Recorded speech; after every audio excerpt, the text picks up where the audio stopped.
Um, Welcome everybody to the Wireless Communications Alliance 6G event for speaking about spectrum for 95 gigahertz and above. My name is Jeremy Toll. I'm the Vice President for the Wireless Communication Alliance.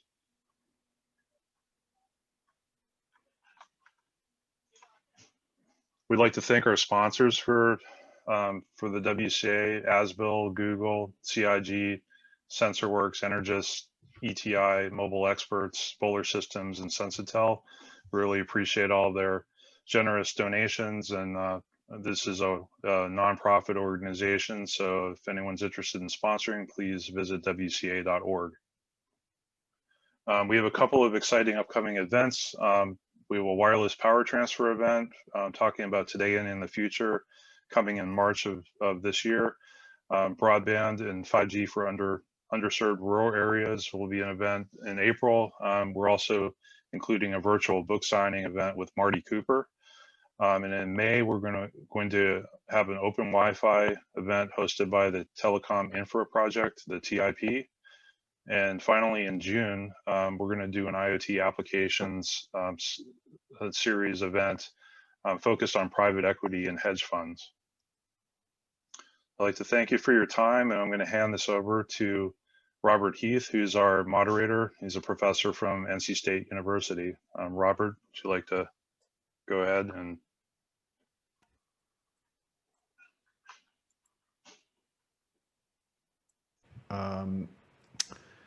Just resetting up the slide here. Okay, so I wanted to thank WCA for the invitation to this event, and it's always my pleasure to moderate in such an interesting topic for a panel here. So I'm joining. I joined at North Carolina State University in August, and so many of you probably remember me from being at UT Austin. And I'm excited that at NC State we are putting together a research center in 6G that we call 6G NC. And instead of having a panel, I thought I'd actually just talk about myself and my research, because that seemed like a better use of everyone's time. So I am in all seriousness only going to spend one slide on this, but I just wanted to let you are in mute again, Robert. Muted here. Okay. All right, you guys hear anything I'm saying? Yeah, now we can hear you. But you heard me before or not? Yeah. Okay, but I don't know why it got muted again. That's very strange. Let me try again here. Okay, so yeah, just to say that we're really excited about going above 95 gigahertz, and we see that doing this kind of research is going to involve expertise from both antennas, circuits, as well as signal processing, and this is the right place to do that kind of work. So now, continuing here with the panel, so I'm pleased to introduce our panel members. So I'm going to be moderating here, and then we've got 5 panelists that are associated with our panel here. Mike Marcus from Marcus Spectrum Solutions. I'm sorry, I'm just getting totally distracted by all these messages showing up. I'm trying to figure out how to stop showing these messages. Let's see. Okay, I don't know. God. Yeah, so Mike Marcus was involved in the FCC. In particular, he's known for creation of the 60 gigahertz band. So he's been consulting for a number of years now, and is always made his time available for talking about spectrum policy, and a lot of us have learned quite a bit from him. And so other panelists are, so Ben Coffin, who's an account manager for advanced wireless at National Instruments. Ben is going to share with us some of his wisdom at being at a test and measurement company. Now, what's really interesting, I think, on this panel is that not only do we have one test and measurement company, NI, but we also have another one, Keysight. And normally it seems like they are orthogonalized on the different panels, but we're fortunate that we have both of them here. So we have Roger Nichols, who's 5G program manager at Keysight. He's going to share his wisdom as well hopefully about going beyond 5G. We do want this to be talking about the future after all. And next we have Joseph Jornett. We had to have one academic on the panel just to give it some legitimacy, I suppose. He's an associate professor at Northeastern University. He's worked extensively on sub-terahertz and terahertz before it was a super hot topic. And so now he's taking advantage of that 10 years of work. And I'm sure we're going to get a lot of information from him about what's possible going above 95 gig.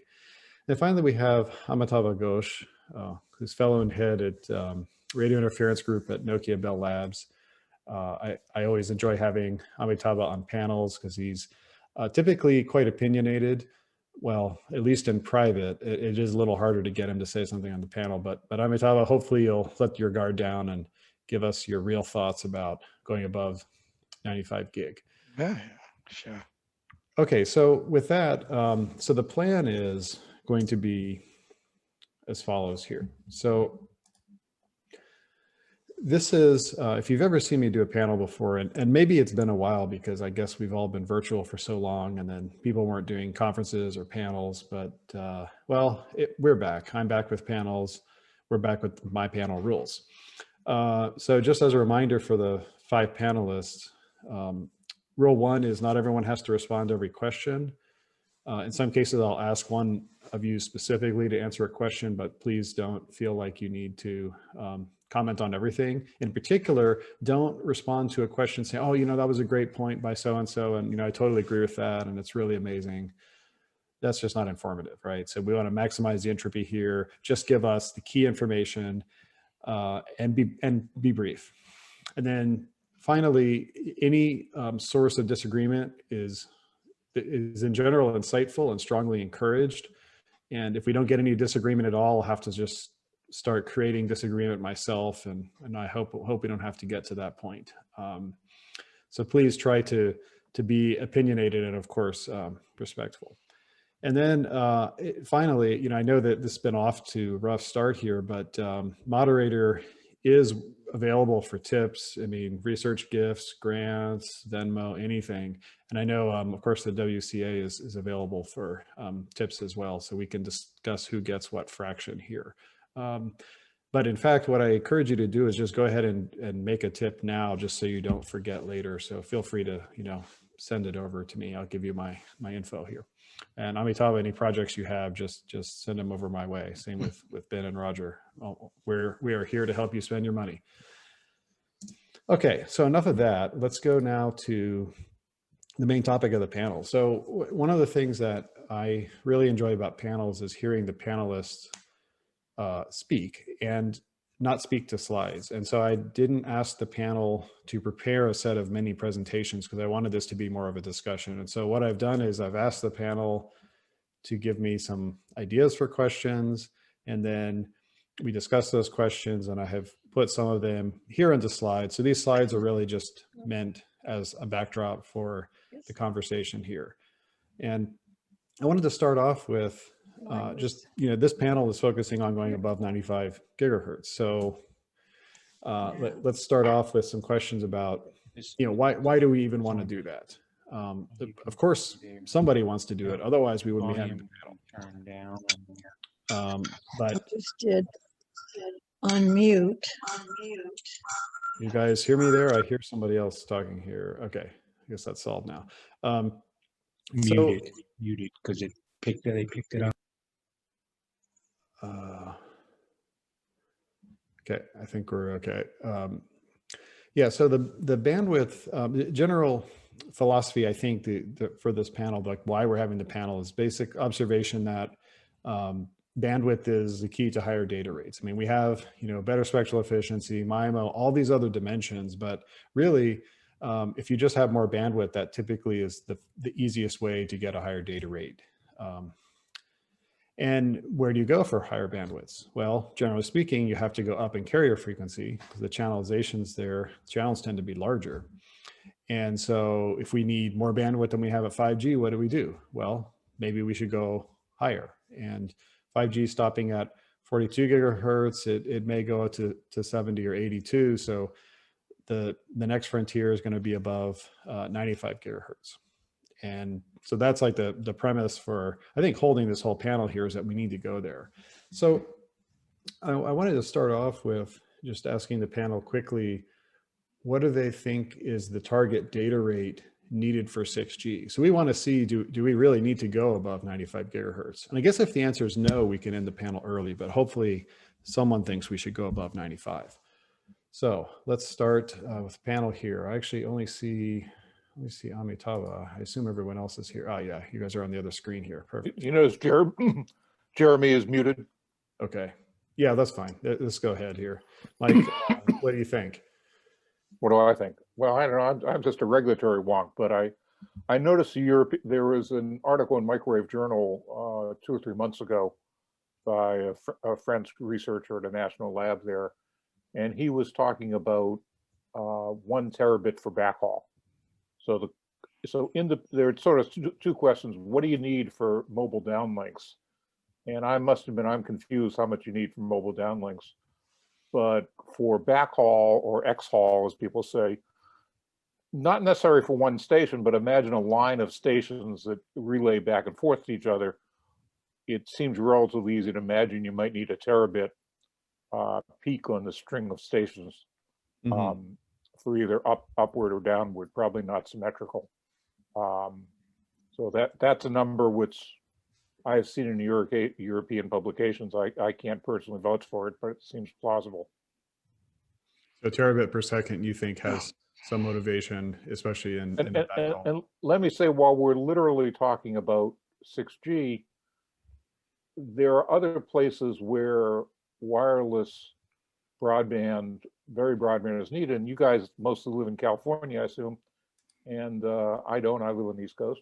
But you know, the day after the big earthquake, when California starts drifting off to Hawaii, it might be nice to at least establish a temporary connection to replace the fiber that got snapped in the big earthquake until you get too far away for the microwave to work.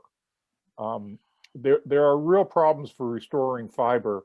If you break a fiber cable with a shovel, you can fix it easily, but if it's a natural disaster, it's a lot harder.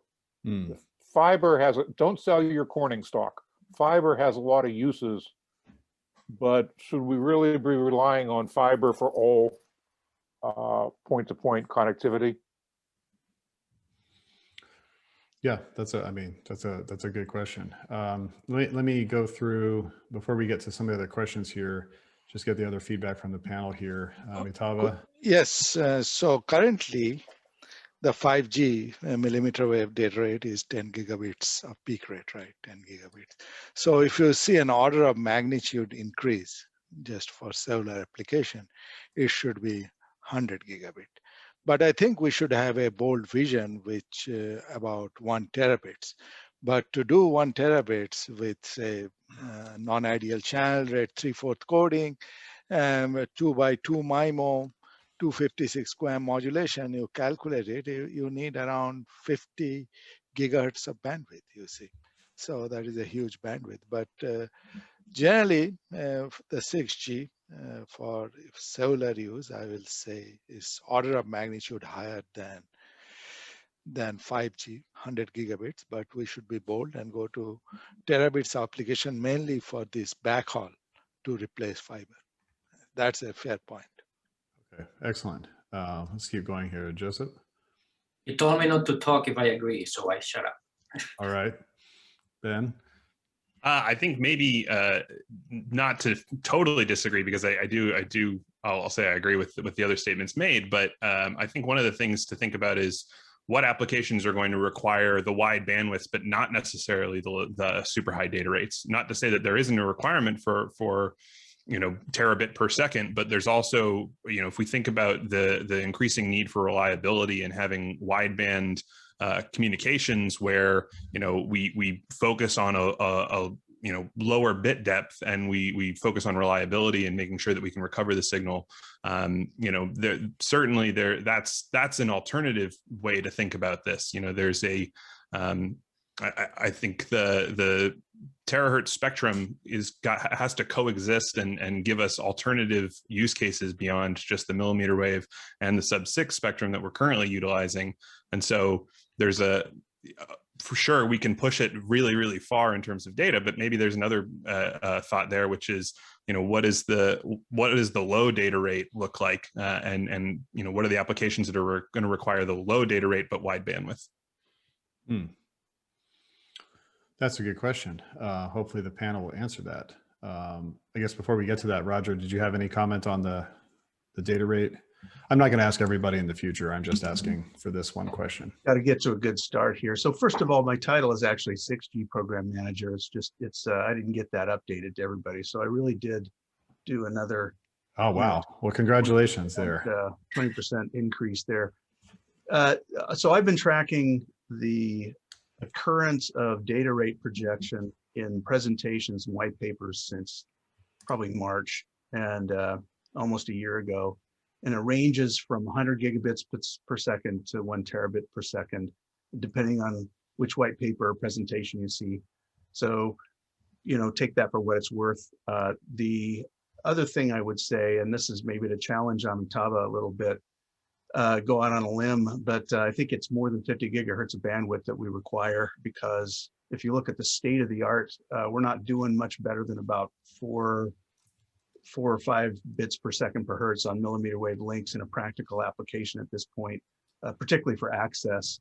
And so that yields, regardless of coding and all the other issues, that yields a bandwidth that's somewhat higher, maybe as much as, between 100 and 200 gigahertz, which to me doesn't seem very practical, but I'm all for taking a run at it.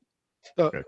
Roger, I was talking about the peak rate, not the average or the cellage rate. So that's the difference, you see. The spectrum efficiency of a millimeter wave system with MU-MIMO is around 6 bits per second per hertz, but that is average, you see. It is not the peak. So peak rate, if you look at the spectral efficiency, it is 30 to 40 bits per second per hertz. That's what it is. So I mean, talking in general, I mean, when you talk about being, going really forward thinking in terms of like peak rate as an example, is this just to satisfy the marketing folks, or this is really about, I mean, what do you think? It's really what you need for backhaul, or it's what you need to sell?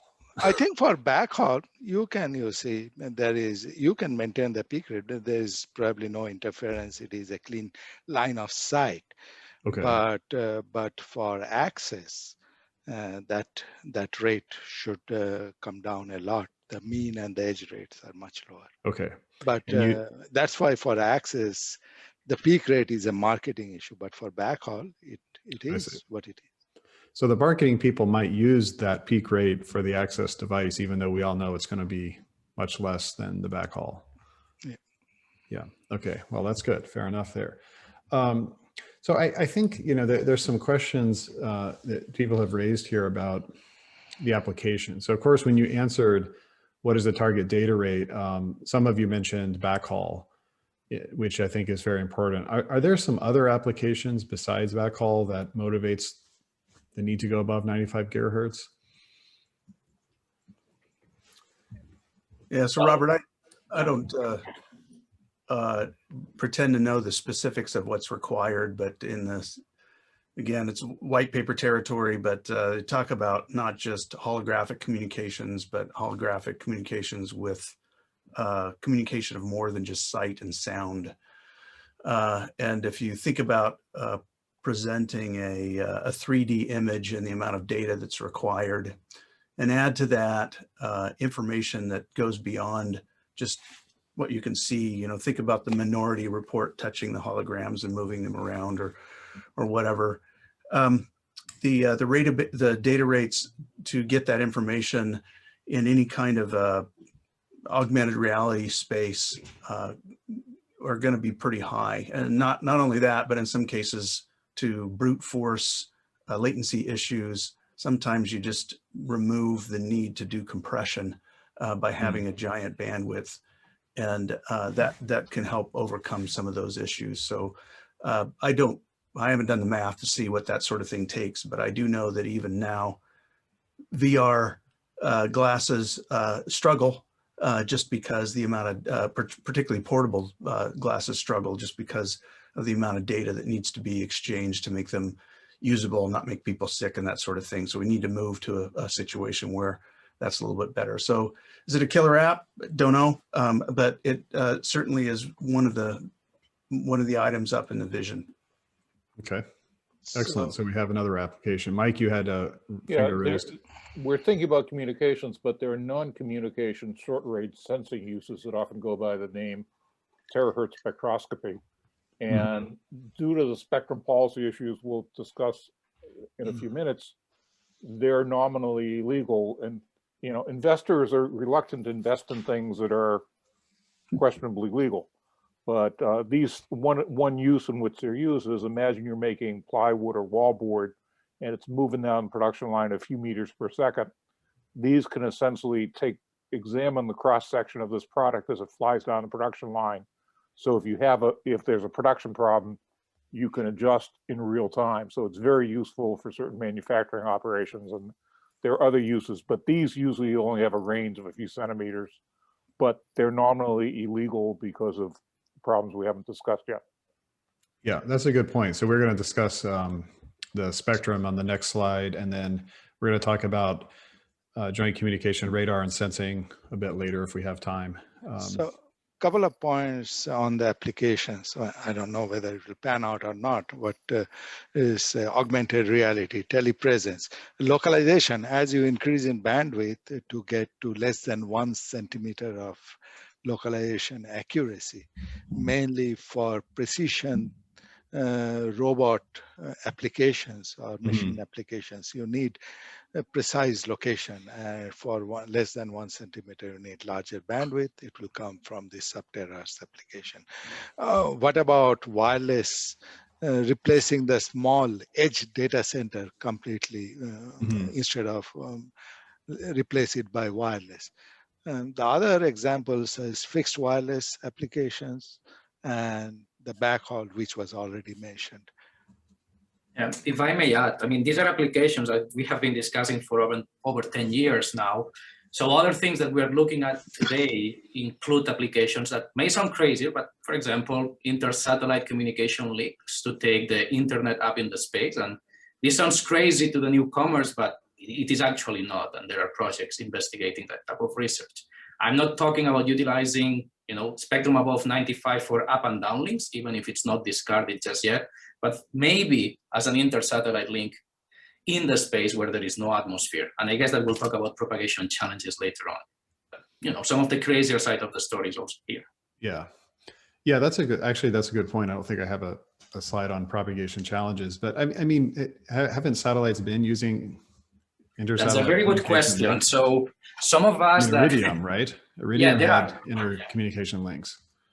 Actually, so if you try to get a license from FCC to operate at certain frequencies above 100 gigahertz, you will get FCC to say no, because there are some satellites operating at those frequencies. And for example, NASA had for 17 years now, 17 years, the Aura satellite operating at 240 gigahertz. Of course, that's not a communication satellite, that's a sensing satellite, but it is not crazy to, thinking of satellites with terahertz radios on them. They have been there since 17 years ago. And for communications right now, and I see the question, so I don't want to jump into that. There is a big push for the use of optics in inter-satellite links, but I think that when we get to that discussion, we can say some good things to also explore terahertz. The problem is the up and down. The atmosphere, it's not necessarily our friend right now. Okay. But in the vacuum, you can do optical links, and that is a high capacity link, right? Yeah, but pointing, well, we're going to talk about that. Okay, sounds good. Yeah, so actually, Joseph, you bring up a good point, because a lot of the things we've been talking about, I think that many of these examples were also given like 5 years ago and 8 years ago, and we were just putting millimeter wave there. And I noticed you were very careful in your papers to put millimeter wave and terahertz in a lot of them. Very smart. But it seems like we're doing the same thing again with another term, which is fine. But is there anything Has any of the applications anyone has identified, is any of them really only possible to do above 95 gigahertz? So let me say one. Let's see if it flies. But again, you already somehow mentioned it, which is as we go to higher frequencies, electromagnetic radiation starts to interact with matter at a more intrinsic scale, right? We're talking about photon energies that become relevant.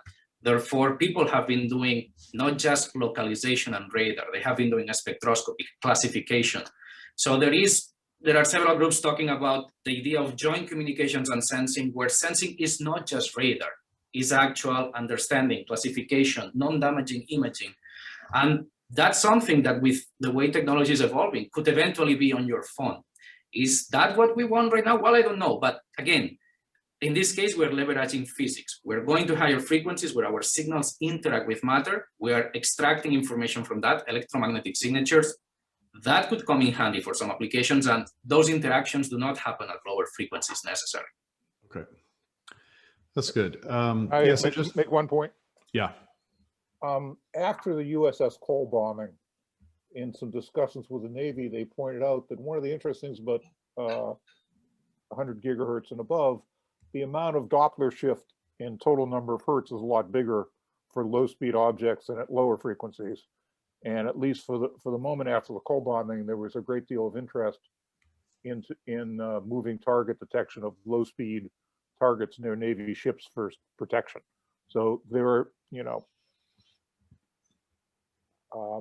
moving target identification above 100 gigahertz has different capabilities. Whether they're needed for anything is debatable, but it's a very different, if you're trying to measure speeds in a relatively low range for security purposes, and also for security purposes, there are people who are trying to do weapons detections and explosion detections at below 95 gigahertz millimeter wave, mainly because they don't have technology above.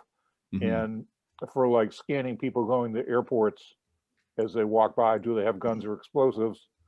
Will things above 100 gigahertz complement capabilities below 100 gigahertz? I don't really know, but there is a lot of, in the current age we live in, security related uses of standoff detecting of dangerous objects.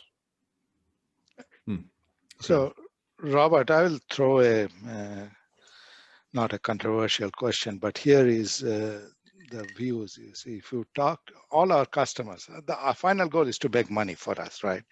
So all our customers, the heavy iron customers like AT&T, T-Mobile, Verizon, how they make money out of it, you see?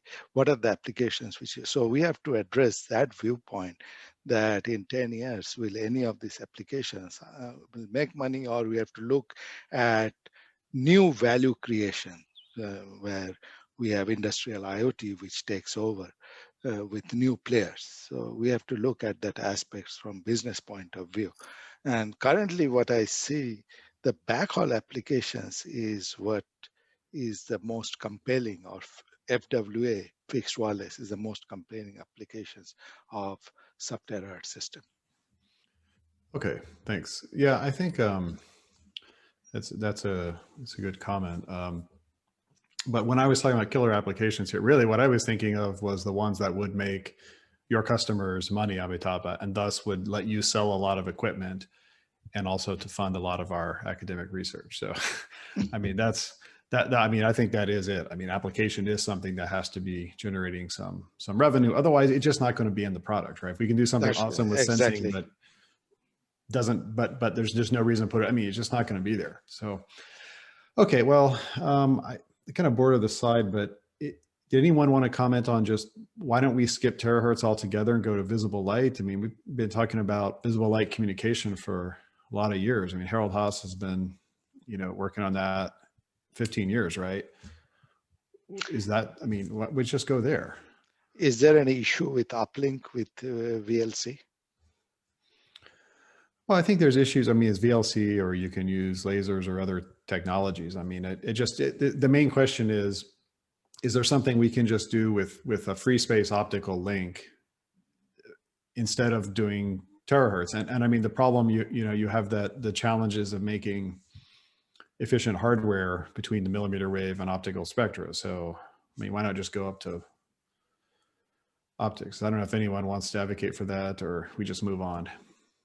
I mean, what I would say is that people usually, I mean, for many years, they come, oh, Giuseppe, the terahertz band channel is horrible, move to optics. And then I say, excuse me, that's even worse. In the sense that, yes, at some frequencies of the terahertz band, we have absorption lines. And if you have an atmosphere, maybe you don't want to work on those, unless for some applications in which those can give you extra security. But when you go to optical frequencies, well, you have additional problems. The first one is that pointing. Right? And again, Air Force, NASA, they have partially solved the pointing problem in real time with optical links. But from their solutions to something you can have on your technology, that's a little bit far. And the other thing, again, for some of these applications, well, terahertz signals go through clouds, optical signals don't. And I know that people say, no, that's not true. Well, just look at the frequencies. Some frequencies are absorbent, some frequencies are not. And molecular scattering at terahertz frequencies is not really a problem. So Joseph, that's a perfect segue into this next slide that we got from you and Mike here on, and actually, I don't know which of you sent it, but I thought that I'm giving you both credit here. Hope that's okay. Yeah. So this slide here, I don't know, what Mike or Joseph, why don't one of you explain what we're seeing? Mike? Okay. Yeah. So this shows a 95 to 275 gigahertz. The reason we start at 95 is FCC has rules for basically all the spectrum up to 95 gigahertz. The 95 gigahertz rules were put in 2003, and as late as the early 80s, FCC rules only went up to 40 gigahertz. So they now stop at 95 gigahertz. Well, with two minor exceptions. So what we have, the vertical black bars are bands that both by the ITU rules and the FCC rules are absolutely forbidden to have a transmitter in the black bars. Okay, that's these, I guess, dark gray on my color scheme here, these right here. Well, yeah, dark gray. Okay, there are dark gray and there's light gray. Yes. And these are, for those of you who are more legally oriented, are forbidden by ITU Rule 5.340 or US footnote US 246. But they're the places where at the moment you're forbidden to transmit. The gray lines are vertical gray bars are areas where there are some passive systems, but there's some sharing which is allowed. And particularly the four light gray bars, as a result of an FCC decision a year and a half ago, there's a possibility for unlicensed low power systems and somewhat higher power for point to point.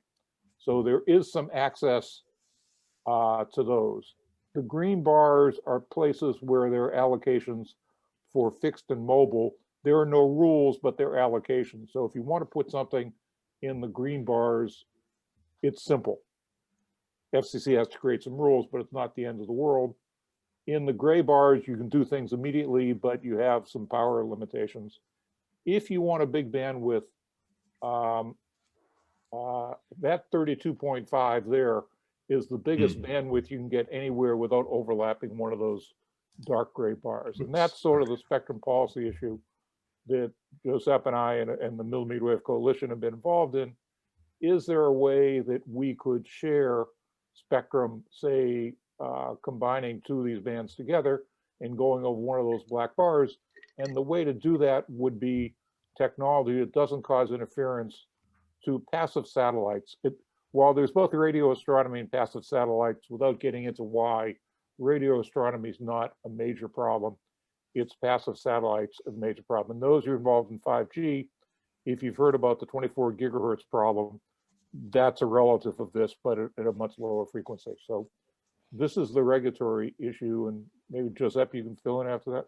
Yeah, I mean, what I would say, first of all, this figure, you can see the logo of the mmWave Coalition, and this figure has been developed with inputs and iterations within the group, which includes, of course, the Wireless Communications Alliance here. It includes NYU, Ted Rappaport, with tons of ideas and inputs. It includes Keysight, National Instruments. So pretty much all the panelists here are part of the mmWave Coalition. So that's why we're presenting this figure also here.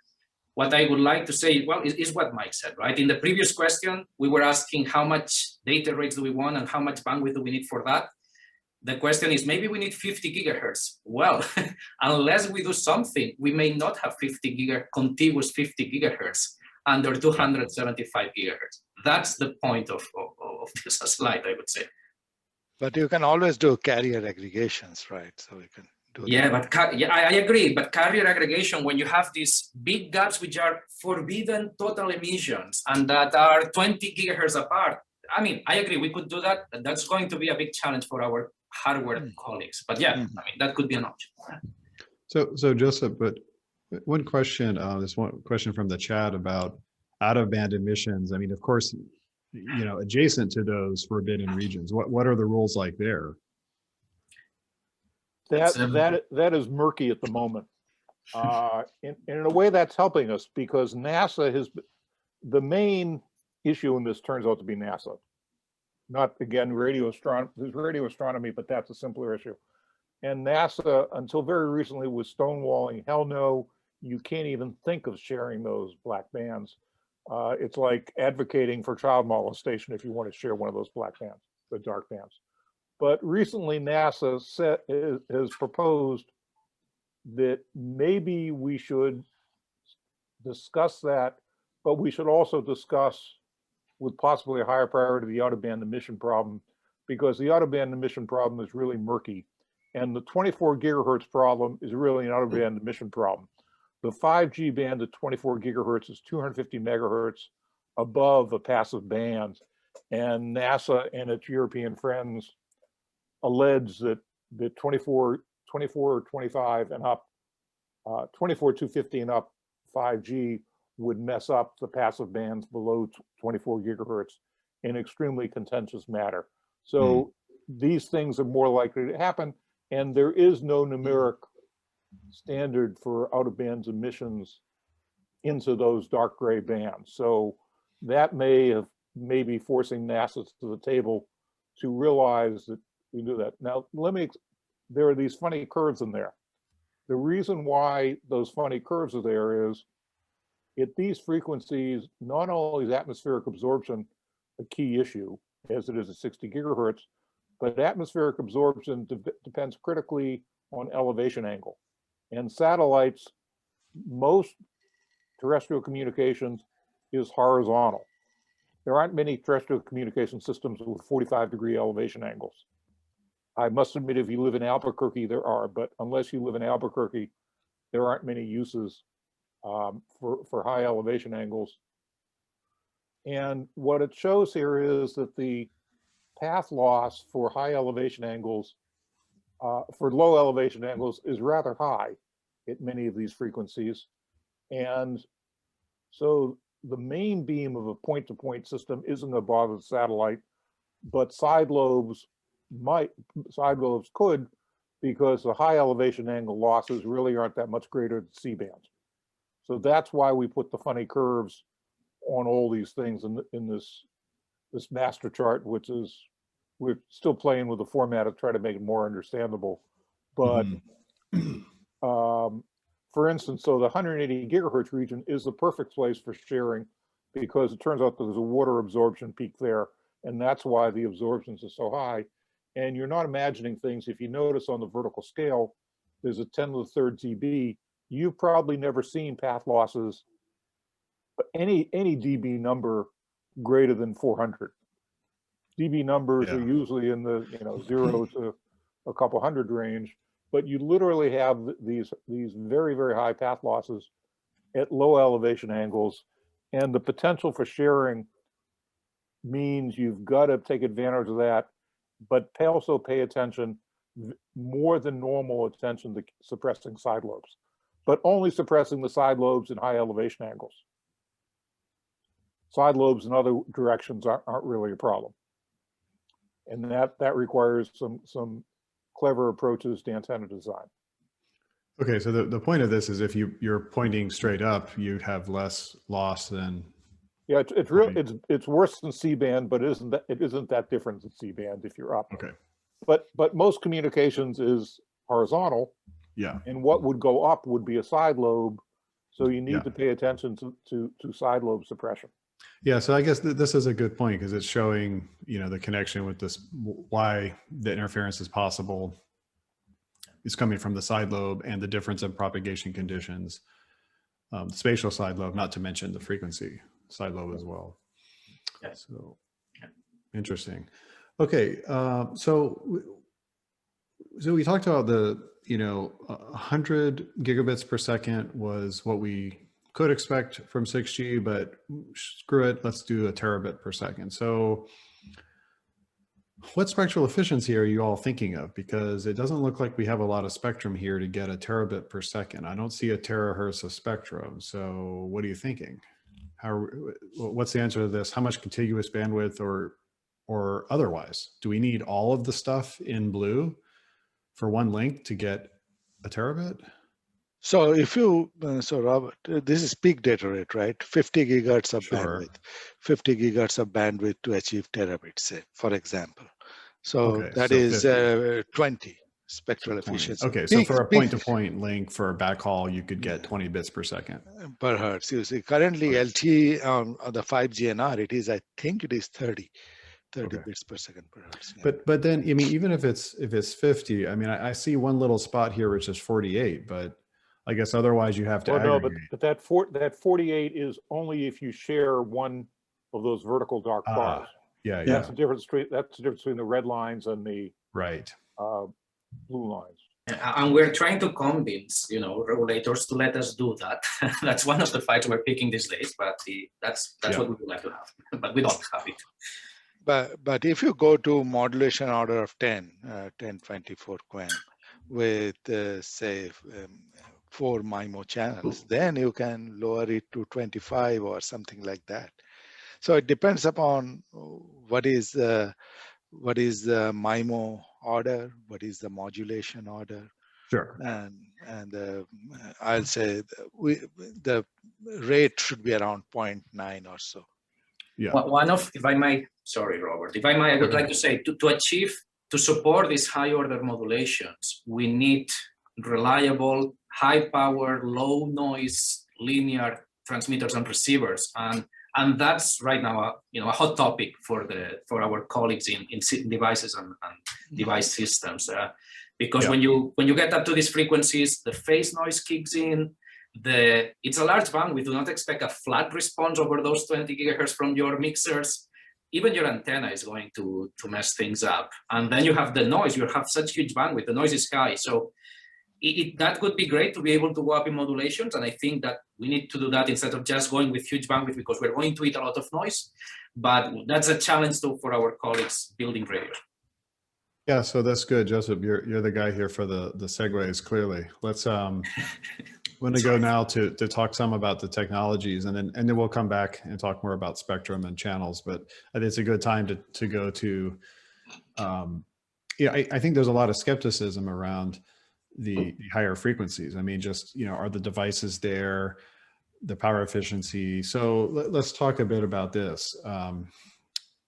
And I think the general question here is, what are the key hardware developments that are letting us go above 100 gigahertz? I mean, I'm presuming that, maybe the CMOS approach we were taking for whatever 70 and below, maybe that doesn't work. So what do you all think? And then you can see the other more specific questions that I have here. We can get to those too directly if you want. But does anyone have any comments on this? What are the key technologies, solutions? Well, expand on Joseph's point. I think the semiconductor technology, let's just talk about power amplifiers. Even we're trying to work CMOS for, as you said, below 70, but the power amplifier efficiency is pathetic. Whether that's a battery life issue or the amount of money that operators spend on consuming power in their systems, we have to address that, particularly for what will amount to be smaller cells and hence a higher density of the cell itself. So you got more things out there that are consuming power, and you add a whole bunch of them with a lot less efficiency, that's a problem. So one key area, as Joseph said, is the the semiconductor technology for power amplification, uplink, and that sort of thing. And you add to that the headroom problems, as he stated, if you have you have to equalize a signal if you're trying to get a flat signal across, and then anything you do in an equalizer eats up some of that headroom. And then Amitabha wants to go to 1024 QAM. I'm looking forward to that in terms of nice linear amplifiers. For me, it's great because this all means it's harder to test it. And so that's really good. But these are pretty big challenges. And that's not to mention the added noise power in these wide bandwidths. Yeah, the hardware challenges are very critical. I was just giving an example. To go to lower bandwidth, you have to make these sacrifices, but there are hardware challenges if you do that, right? So, if I may add, so yes, the message, I guess, that the trend is that, believe it or not, silicon people are really pushing the limits. And 10 years ago, you'll say, no, silicon will not happen. Now you're seeing that, well, actually they are getting close enough, or around 100 gigahertz. Either it's independently or with sidekicks like germanium, so silicon germanium, fine. For many of the toys that we have been playing with, and when I say playing with, I really mean either testing and designing systems with Keysight equipment from Roger, or showing network capabilities with NI equipment for Ben. We're using anything we get, right? Those we use, in that case, we're leveraging 3.5 semiconductors. So, things that are a little bit more expensive to fabricate, mostly because the fabrication processes have not been so much refined, and there are not everyone has the capabilities, but we're looking into 3.5 semiconductors, and that's kind of a given. The radio that NASA launched in a satellite 16 years ago was already a gallium arsenide frequency multiplier, fine. If we go beyond that, right, and that's, I know it sounds counterintuitive, but actually the way we got starting into terahertz was because we came across some exciting properties of new materials, at that time graphene, and we got trapped into the whole, physics of plasmons, and by we, I mean with Professor Akhildis at Georgia Tech.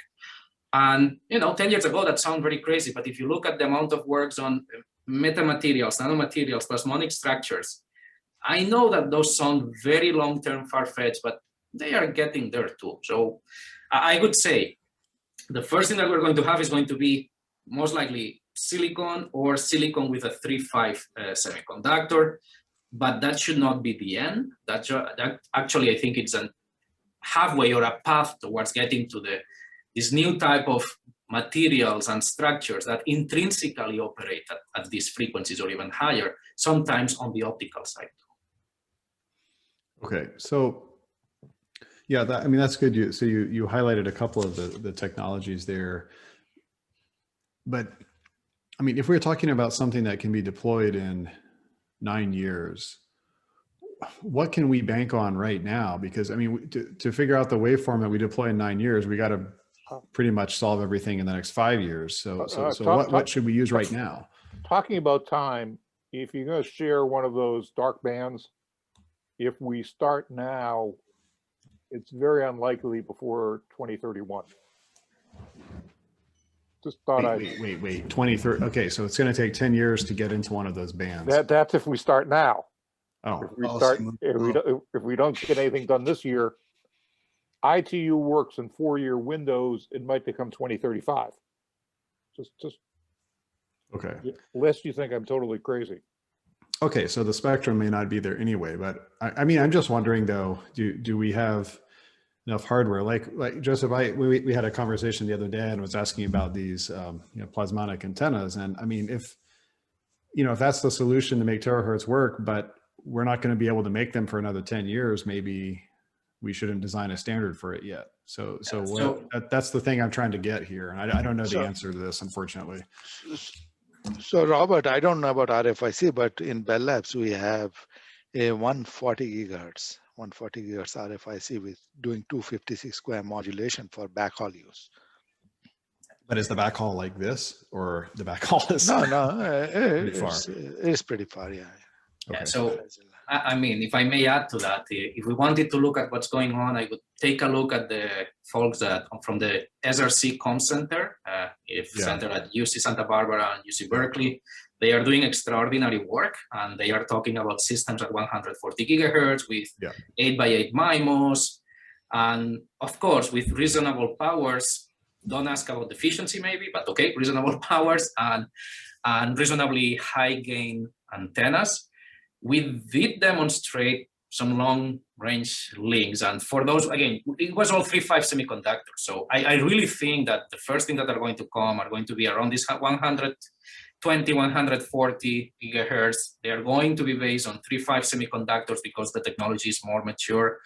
They are going to come with their challenges, but I think that that's the immediate first step, probably. I know that also some companies, of course, Nokia, but also some of the Asian side of the story, they are also investing on this technology. Okay, so we're really talking about the net of this is, if I can go back to my previous slide here, that maybe the early exploitation opportunities are really this 32 gigahertz. Yes, that's a significant opportunity. Yeah, for 6G. Okay, and then but no, but we can use this one, right? We don't need, Mike, we don't need the approval because we're not going in the dark band. Well, so you need some approvals because, for example, notice on the bottom that all of that 32 gigahertz does not have green in it or even gray. So there are some sharing issues, but they're they're a lot simpler. Okay. Okay, good. So sorry if I come really a little bit off, but remember that if we go beyond these frequencies and we look around 275 and up, there is actually an IEEE standard for wireless personal area networks. So there is a standard. I'm not aware of anyone who has implemented it on an integrated circuit, but there is a standard that's the claim is up to 100 gigabits per second over 70 gigahertz of bandwidth for, distances as much as your power gives you, but that's after all this chunk, which is after being regulated. And well, that's sub-millimeter wave, that's terahertz too. But yeah, I was looking at that. That's 802. Is that dot 15.3 3H? D. Well, D. And the EU and the Japanese are investing a lot of government money in the 275 to 450 area. So, and the FCC equivalents in the EU and Europe are very supportive. So, there are some interesting industrial policy issues going on here, in that the EU is targeting above 275 for various things. Yeah, so this is all a good point here. I was looking at that 3D, the standard, just trying to see what was going on, and I noticed some strange things, like basically there was not even any beam steering in the standard. I guess they're just assuming you just do it yourself. That's a very good point. So that standard defines only a physical layer. I mean, you need to understand the group of people who developed that standard, which was mostly led by people really who do channel modeling and channel measurements and propagation characterization, like the chair of the IEEE group that we're discussing is Professor Thomas Kerner, out of Braunschweig University. Okay. And if you know his works, he's really I would say not even physical layer. He's an experimentalist when it comes to channel modeling and propagation. And of course, it was an interesting effort, but they stopped really at saying, okay, these channels, this bandwidth, this coding. That's it. But I think it's a very good point to get people excited, and maybe some industry partner willing to make such a chipset, and then maybe from there it takes on. And let me use this to just say that those meetings are open, and the next meeting is next week. So if anyone wants to tag along those discussions, I'm happy to share the information. Okay, thanks. So Robert, back to your technology question. I think you're going to get a mix of a few novel technologies that come into this that can become manifest in the commercial space with what we might consider to be mundane things like indium phosphide and gallium arsenide and that sort of thing. From the standpoint of semiconductor technology, there's a couple other more mundane hardware technology issues that have to be addressed. And one of them is interconnect at these high frequencies, and doing an integration of all the stuff. If you are going to combine, for example, CMOS and some 3.5, that's not a simple process. And there's process development technologies, interconnect technologies that will have to become manifest. I think those are super important. And then it gets to that second bullet there, because our sample rate, or rather our the required sample rate is now way higher than the state of the art on clock rates on FPGAs and ASICs. And so overcoming that, I think, it takes on new meaning if we're talking about bandwidths, even as modest as Amitabh's, 30, 50 gigahertz, right? Those are shocking to somebody like me who was surprised when we got to 802.11 AC. So those are my comments. The other thing, let me draw your attention to some of the Q&A that's going on in the chat there. There's a few good ones there we may want to take on. Okay, do you see one, what you want to give us one? Well, there's some that I'll take on, but they're for a later topic. I think the dependence on software inside equipment is a good topic for us to discuss. But I think more imminently are, how rigid are those black lines in terms of transmit? That's a policy question. And then Ted is asking a lot about out-of-band emissions and what the current state of that policy is. Okay, I thought we answered that, but yeah, Mike, what's the current state of out-of-band emissions? The out-of-band emissions is murky. There is no quantitative standard for out-of-band emissions. So on the other hand, I mean, that's what NASA has finally came to their senses. It seems pretty bizarre that there's no regulation of out-of-band emissions, and it's a hell no for in-band. So they, as of 2 or 3 weeks ago, NASA for the first time indicated some movement. Okay. Will it stay? Who knows? But that's good. Thank you. So I wanted to move on. I have a couple more sets of questions.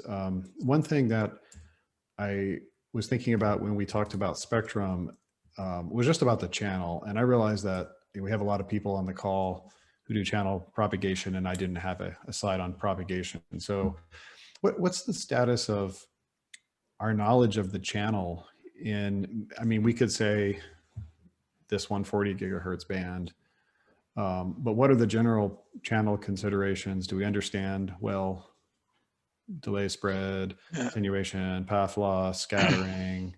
Is there anything new to be had there? Yeah, so you know that Ted has done a lot of channel measurements at 140 gigahertz indoor, and now he's doing outdoor channel measurements. Yeah. So what we see comparing, and we have a nice paper comparing 2873 and 140 gigahertz channel measurements, right? And the general trend is the same. We don't see much of a difference, except the physics. You see that as you go high in frequency, your path loss increases. But the characteristics are pretty much similar. But we are trying to come up with a channel model based on these measurements. We have also done some ray tracing work, and we need more measurements to properly characterize this channel. Not only at 140, we need 170, 270, all these bands. We need more measurements, and that will properly characterize the channel. Okay, that's good news for Ted, for sure. Yeah, I would say we have there's a lot going on in terms of path loss measurements. A lot of that work is static. And one of the things that's even still missing in the traditional boring old FR2 space in 5G is the understanding of the dynamics of the channel. What happens when you have moving scatterers or moving transmit or moving receive? That's actually not that well modeled. We're getting away with it, but I have seen very little conclusive work done on that since the early MyWeeba days in FP7. And then, so I think that will take on an interesting dimension as we get to these higher bands. And then the other element is what does reflection do, whether it's diffuse or specular, to polarization, because polarization is an essential part of MIMO at these bands. And that vanishes when you get to certain types of reflective characteristics, which will change in a dynamic channel. So I don't know how much of this you really need to know to develop a standard and make it work.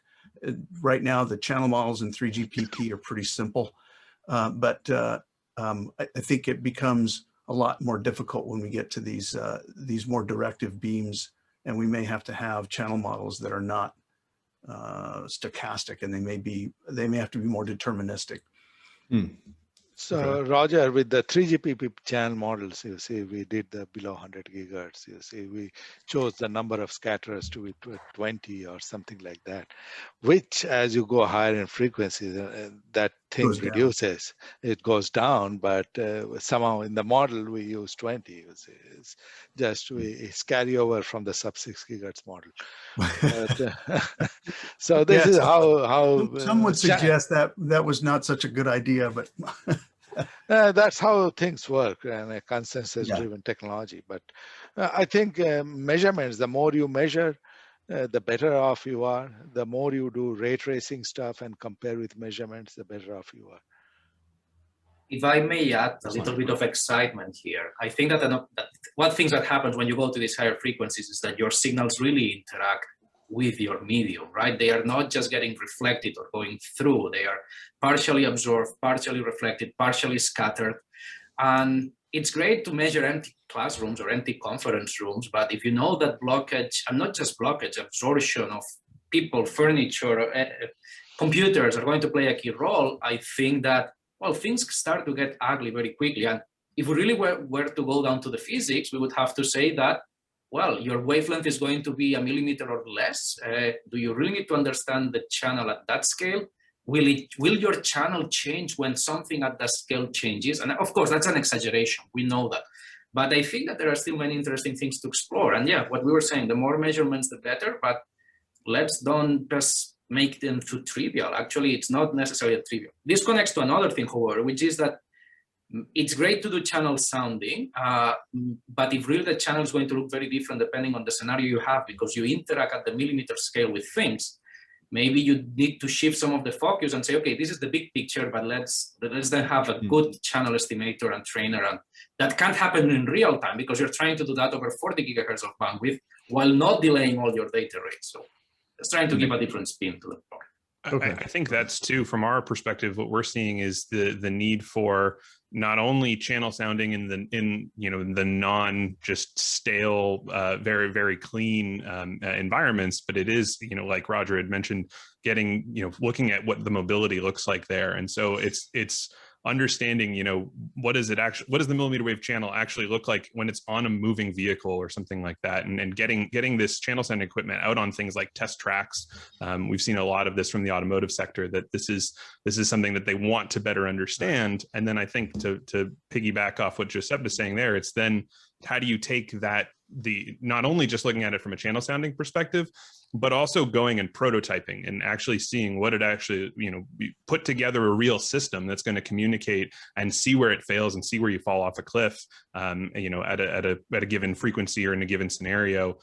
This is, again, we see the automotive space being, everyone's trying to throw mobility at all of these higher frequencies because, there's certainly advantages to being able to have vehicle to vehicle communications at these high data rates. But you then actually put a radio on a car and you see what happens on a test track, and it doesn't perform anything like you expect, or it sometimes, we've seen, performs better than you expect, and now you can get away with more. So I think that the prototyping side of it is really key here, because you have to get it outside of just the anechoic chamber and really see what it's going to do. Let me point out that for point-to-point communications, the propagation issues have much less uncertainty than most of this discussion has been on mobile use, because in these frequencies, it's easy to have very high gain antennas, and frankly, you can't go that far at these frequencies anyway. So for 1 or 2 kilometer links, the propagation path is probably for 1 and 2 kilometer point-to-point links, which by the way is typical base station to base station for 5G and 6G.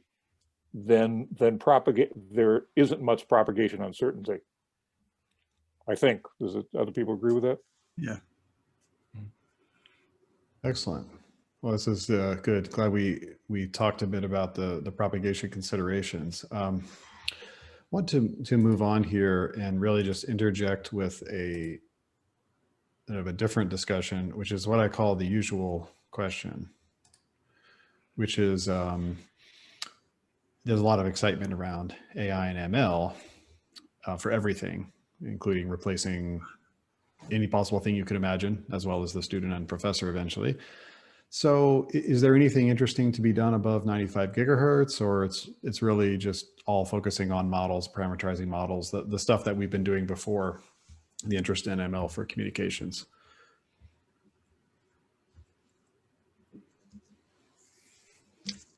So being a radio guy, on the radio side, the way ML will play a role, that's what I think is that on the receiver side, let us see whether ML can replace the blocks, right? The channel estimation or equalization blocks.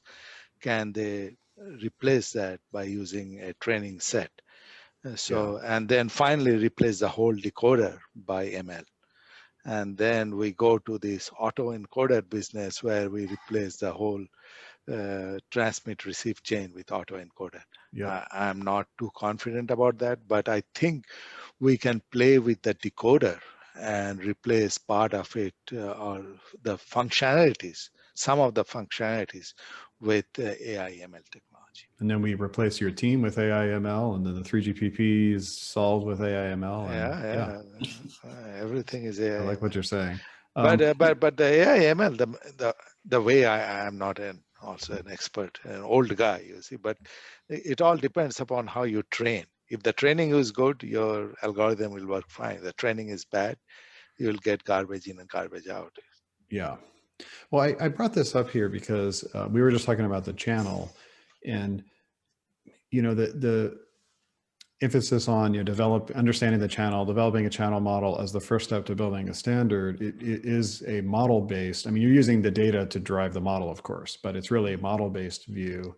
And I mean, maybe there's alternatives if we're using these plasmonics and metamaterials and all these new things that we haven't characterized well. Maybe we should just take a data-driven approach instead of wasting time characterizing them. I don't know if you all think that's of interest. So what I would say is that when you get to these frequencies, we are talking about the channel, but the first one that's going to have a very strong response is the transmitter itself, the mixer, the amplifier, the antenna, exactly. Yeah. On the receiver. And do we know that that's how it's going to happen? So there are so many things that are uncertain that it might make sense to have something that ideally in a rapid way can understand what's going on and operate. And I say this because I'm not an ML expert, even if we're exploring some things. And my concern is that, well, these ML systems are great, but they need to be trained with things that, well, may change a lot, and they need to be fast. If not, I'm not going to these frequencies, but then give the time, for an algorithm to learn. If that's what I'm doing, I stay under 95 gigahertz and move on. But I do agree that there is an opportunity, and it's not just the channel, it's everything that seems to be changing. Look, we have, for example, we work closely with Virginia diodes, and we have actually multiple sets at the same frequencies just to test some networking stuff. It comes from the same designers. Every device has a unique frequency response. And that's actually good for some things. It embeds a signature, identification. There are good things there. But from the perspective of data reliability, well, you need to compensate for those. Maybe ML can help me there. Yeah. Okay, good. Well, I just thought we would ask that here since it's another hot topic. And imagine writing a paper together with terahertz plus machine learning. I mean, 200 citations right there, just with the title. So, yes. Okay, so I'm going to get to the last slide that I have, and then we'll check some of the panel or the audience for questions here. So earlier today, I was actually moderating another panel. I'm going to have to start charging for moderation because it's taking up all of my time, it seems like, at least today. And I was moderating a panel in joint communications symposia that was being held virtually, organized by TU Dresden, NC State, and others. And so I've been thinking a bit about communication and sensing. And many of you also talked about the applications of above 95 gigahertz for sensing, for imaging, for radar. So I wanted to get your perspectives on the potential role of communication and sensing coming together in 6G. And I want to ask that because maybe that is an angle for going above 95 gigahertz is we bring the sensing and communication together. So what do you all think? So this is absolutely what we have to do. This is already happening in automotive radar by, I mean, you think of that as a sensor, right? And they're putting data modulation into that technology for the sake of security or maybe side link type applications and that kind of thing. So given that we would go to these frequencies, and as Joseph said, now you have radiation in these frequencies that has a different interaction with the physics in the world. Absolutely would take advantage of that and expand things to maybe a killer app that nobody's thought of yet. And so I think this is not just a great, sort of coincidence, but it's kind of a necessary part of bringing about the value of a new generation of wireless communication. Okay. So I will say in 6G, we expect the network to perform various sensing tasks in addition to high precision localization. So the localization, we need this very high bandwidth in the terahertz range to go below 1 centimeter. And as we all discussed, the 6G system will also be used for imaging of passive objects, and so on and so forth. And then we can design a system where, Robert, you have done this at 77, 80 gigahertz, where we'll have a special slot to sense and a slot to communicate. You see, that way you use a different waveform for sensing, different waveform of communication, or use the same waveform. Yeah, well, yeah, we were looking at using the same, but of course it opens up the door for these resource allocation problems where now you're scheduling sensing instead of scheduling users, because you've got users that also need the spectra. So we talked some about some of the applications for terahertz. What about coexistence? I have the feeling that some of those dark bands and the spectra were for Earth observation or weather. Is this something that we also need to think about at going above 95 gigahertz, specifically focusing like on radar or other sensing? Absolutely, but go ahead. No, I mean, I'm sure we're going to say the same. So yes, we need to do that. Good news is that there are ways to do that, right? And yeah, and that's the bottom line. So at the end of the day, these users are either in specific locations that we can be far from, and our signals do not propagate that far anyways. The problem is that these users happen to be super sensitive, and some of these users happen to be on satellite. So every now and then they will show up. And as Mike mentioned, even if they are far, well, they are super sensitive. So we may end up bothering. But then it may be you can do different things. You can spatially control your radiation. You can also throw in signal processing, and maybe you need to start talking about bringing back spread spectrum as a friendly waveform to coexist with narrowband interferers or users. Don't call them interferers, right? There are opportunities there, and I wouldn't discard that. okay, excellent.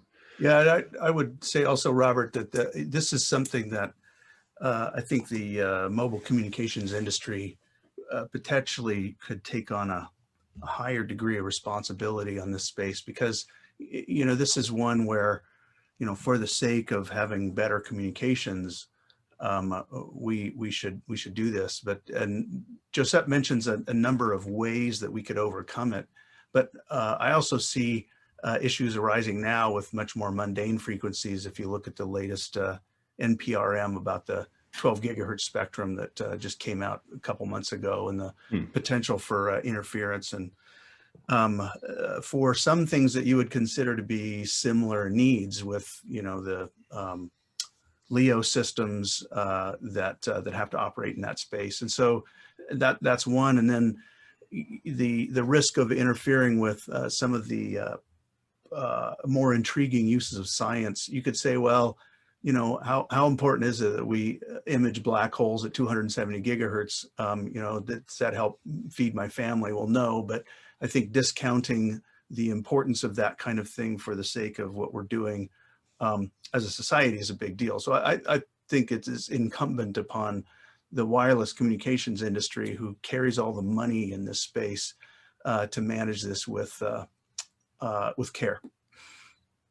I think there's also a social aspect to it as well, where we have to consider what the the enabling technologies and being able to have these base stations that are doing this type of sensing, but then the public opinion of that, I think is an interesting thing. You know, one of the application areas I think, Robert, you and I have talked about is agriculture, and the notion of putting up, you know, the advantage of being able to use this technology and say, I don't know, have communications to your IoT devices on the farm, but then also use sensing to detect, you know, if crops are growing or something like that. But then the PR optics of what is this base station doing in my you know, cornfield, and you know, we saw plenty of interesting things happening with base stations last year, and the perception behind them, and what they could be impacting or not, and so it's also I think there's an obligation to make sure that we're transparent, and that we can demonstrate this technology in a way that explains what it is honestly, and shows where it can be used, and the advantages to it. And if there's concerns, you know, we were transparent with those as well, which I'm not super concerned about, but I think that's a part of it as well. You don't have to worry about being transparent with the passive people, because the passive people are dug in. The issue is they have the high ground. You have to ask and demonstrate that you're not going to cause them any interference. They don't have to worry about interference. They have the high ground. Yeah. But I mean, it could be different in the future, where if they know about the interference coming, they can subtract it out. So maybe there are other ways to work together. They're heading you off at FCC, and at the moment making it possible to get even partway to first base. I see. So that's, you know, don't worry about them. Negotiate with them, but don't worry about hurting them by accident. You know, they have a very good defensive position. I see. Okay. Actually, if you remember from 2 years ago, right, when all these spectrum horizons, so spectrum above 95 gigahertz was discussed by FCC, I remember reading, I mean, one of the comments from at that time FCC commissioner, now the deputy director of FCC, Jessica Rosenworcel, she made a statement, and again, I don't want to say anything wrong, but something like, you know, when you go to these frequencies, which is clear that it's difficult to interfere, maybe instead of having to demonstrate that you don't interfere, the passive users have to demonstrate that they are being interfered. And these are not my words, these are actually of someone who is at least temporarily now leading FCC. So that needs some room. I mean, maybe we need to keep those in mind. Yeah. But I think a 6G system will be designed with communication and sensing from the very beginning. So that is, we all know that's what will differentiate a 6G from a 5G system, where sensing is an inherent part of sensing. Obviously I agree with that. And I think it's going to be important. Actually, if you think, right, when we're doing channel estimation to recover our frame, we are somehow understanding the channel, and to do sensing is to understand the channel. So you have multipath because you have something. So I actually think that coupling is even tighter. We may not need to have comms and sensing. We're doing sensing every time we do channel estimation and equalization. We just need to reinterpret the data. But that's just a thought. Yeah. I mean, no, that's right. I mean, that's like the principle of some of the things we did with joint communication radar, where you listen where you're talking of your echoes, right? And all you're doing is channel estimation, but the information in the echo, it's in the channel, because you already know the data that was sent, right? So you want to recover the channel and then decompose that into figure out where the scatterers are, their strength, et cetera. So it's like in communications, the channel is a nuisance that we try to get rid of. And in radar, the channel is everything. That's what we want. But I think, both should coexist. Okay, so we have some 10 minutes left or so. I wanted to stop here and see, the panelists, I mean, maybe you've thought of a question. I think someone mentions something related to software that I didn't address. Does anyone have some questions they want to ask, or does anyone want to pull something off of the chat to discuss? What do you So one think? of the things we may need to discuss is how will non-terrestrial networks influence 6G? NTN is a part of 5G already, or 5G evolution, drones, UAVs, satellites. So what can be done with NTN to have ubiquitous coverage and to serve the unserved? How will 6G make a difference? But I mean, isn't it just using NTNs? Isn't that the answer, or what am I missing? So will the NTN be deployed in a, you see, the current use case for NTN is really expensive. HAPS, they're pretty expensive, and which makes the business case really challenging. Or they have these nano satellites or whatever. But will in 6G, the satellites and the UAVs or the HAPS becomes feasible so that the business case becomes attractive? Anyone have any comments on that? Yeah, my perspective, this may not be a terahertz topic so much, but my perspective on this is it's already changed quite a bit. I mean, he got some help, but the SpaceX folks have 1,000 satellites up there now in low Earth orbit, and that's kind of remarkable if you think about one company putting up that many platforms, if you will. So if we've gone to a point where, in the early 60s, it took a national budget to launch a single satellite that lasted for about 4 months. To now you've got a private enterprise that can launch 1,000. I think it's achievable that we would end up with a more seamless system between what's not terrestrial and what's terrestrial. And the idea is to take advantage of the things that you can get from a high altitude platform that you can't do from a terrestrial side. And the key is to get them to work together. That's the essential part. And that's all about managing a much more complex network. And so my question was, can a sub-terahertz system be used for backhaul connectivity, not access, backhaul connectivity to the ground station? So, I'm all for Josep's inter-satellite communication thing. I think yeah, the Earth to space part is difficult. Yeah, I mean, you could solve that by going to, put your ground stations in areas where the atmosphere is thin. Fine. One thing that I like to mention sometimes is if you really have that large chunk of instantaneous bandwidth. Look, we always design networks thinking that we are connected, and if we're disconnected, we try to quickly fix it. How about we design networks that from up front that you are not going to be connected, but when you are connected, you have this beautiful pipe just for a few seconds.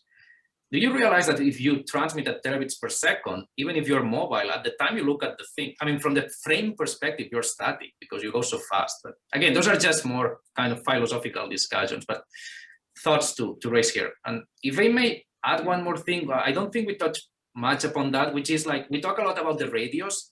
We didn't mention much the digital signal processing part of the story.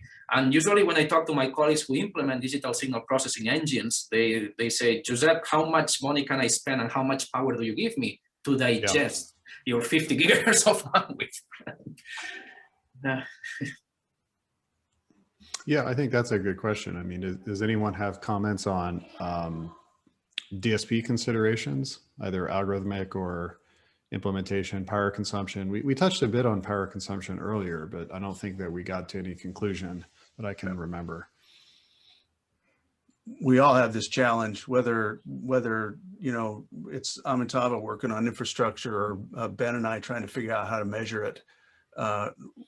we all have this, what's becoming ridiculous sample rates. And somebody asked in the chat, are we running up against Moore's law there? I think we already did, like 10 years ago.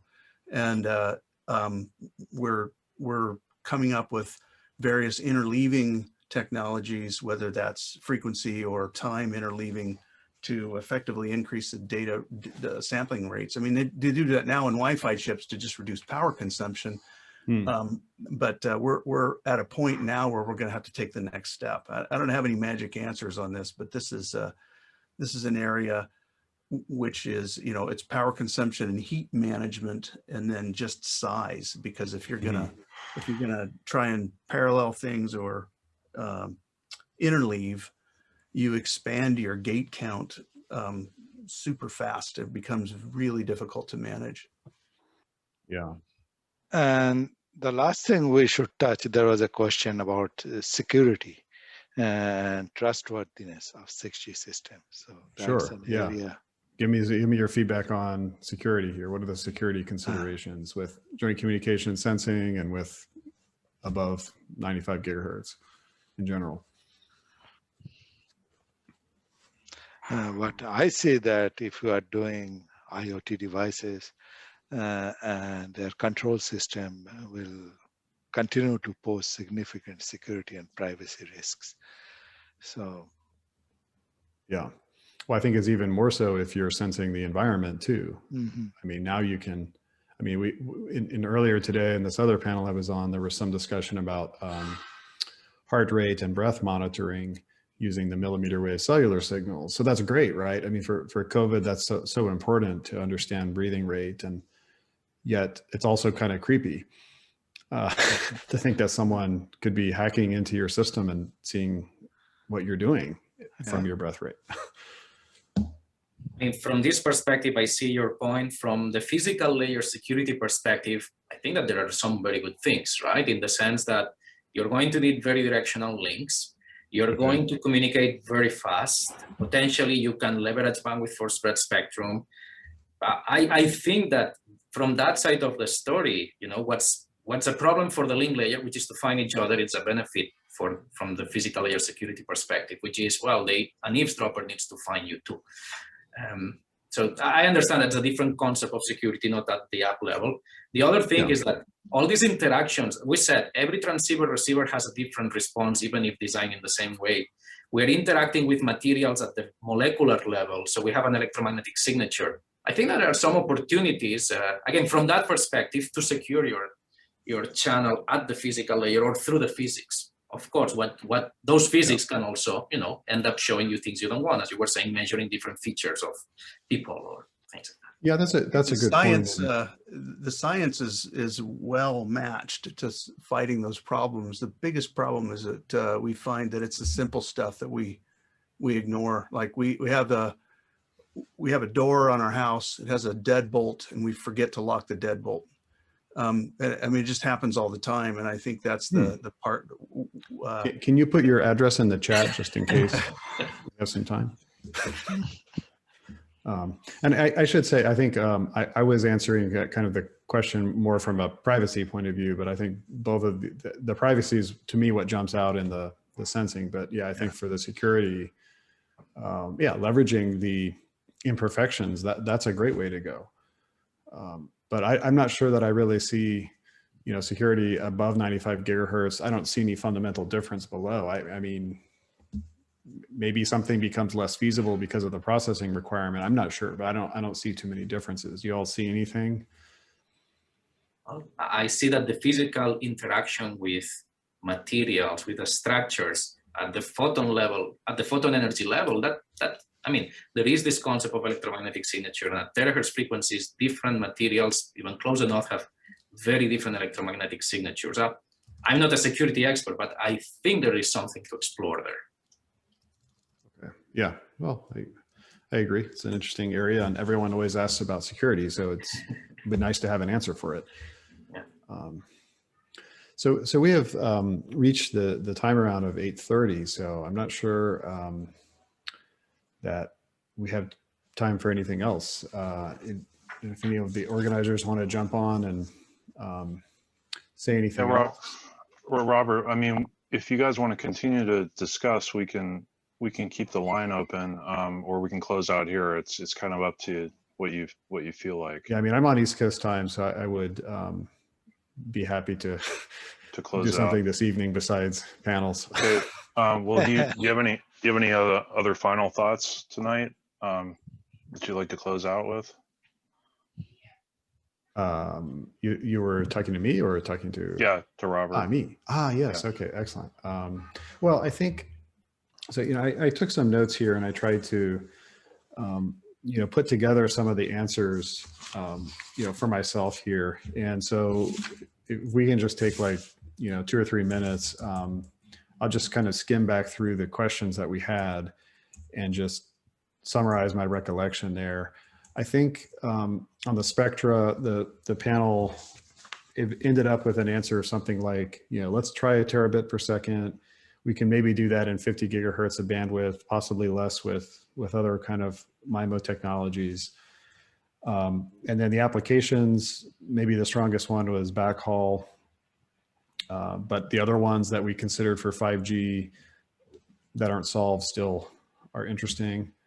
On the spectra side, it seemed that based on this and the devices that there's a lot of interest around 140 gigahertz. There's a lot of concerns about these dark areas, which are essentially forbidden zones, about whether or not it'll be possible to share with those users. And in sharing with those users can give more contiguous spectra. Otherwise, we either have to live with 32 or do some carrier aggregation. And then the out of band emissions was murky, to quote Mike Marcus.